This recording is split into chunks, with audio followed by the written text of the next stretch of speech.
ಆ ಲಸಿಕೆಯನ್ನು ಕೊಡ ಶುರು ಮಾಡಿದ್ರು ಪ್ಲೇಗಲ್ಲಿ. ಆದರೆ ಇದು ಗಾಳಿ ವ್ಯಾಧಿಯಿಂದ ಪ್ಲೇಗ್ ಬರೋದು ಅಂತ ಹೇಳಿ ನಮ್ಮ ಜನ ಇನ್ನೂ ಕೂಡ ಜ್ವರದ ಬಲಿ ಕೊಡ್ತಾನೆ ಇಲ್ಲ.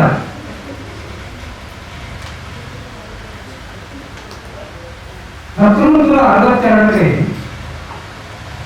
ಬಹಳಷ್ಟು ಮಳೆ ಬರಲಿ, ಆದರೆ ಧಾನ್ಯಗಳೇ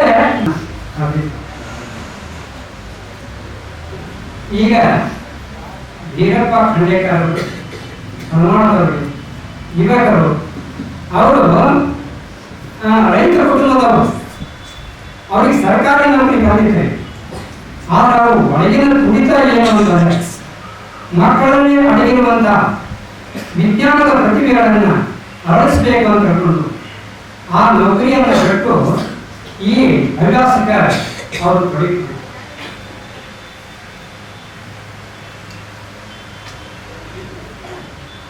He sacrificed his life for the science exploration, for the students, also parents.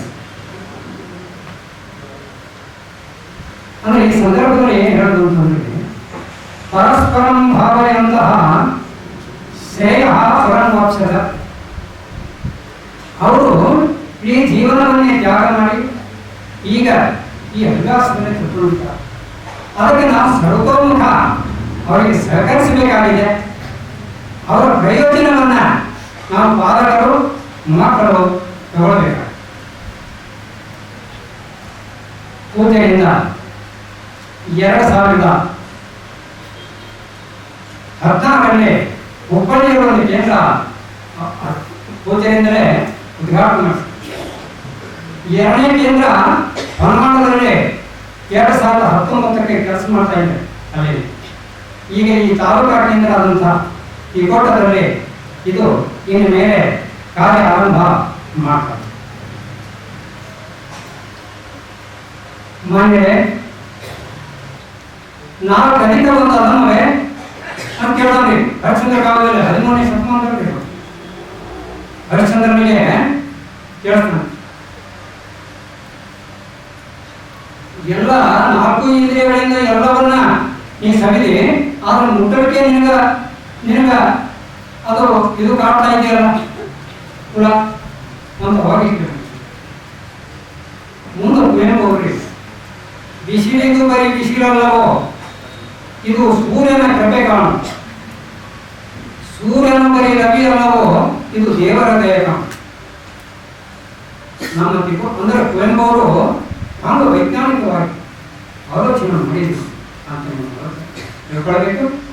ಮತ್ತೆ ನಮ್ಮ ತಿಕೋಟದ ಹಣ್ಣುಗಳು ನಮ್ಮದು ಬಿಸಿಲಿನ ಪ್ರದೇಶ ಇರುವುದರಿಂದಲೇ ನಮ್ಮ ಈ ತಿಕೋಟದ ಹಣ್ಣುಗಳು ಯಾವತ್ತೂ ವಿದೇಶದಲ್ಲಿ ಸಹಿತ ಬಹಳ ಪ್ರಸಿದ್ಧ.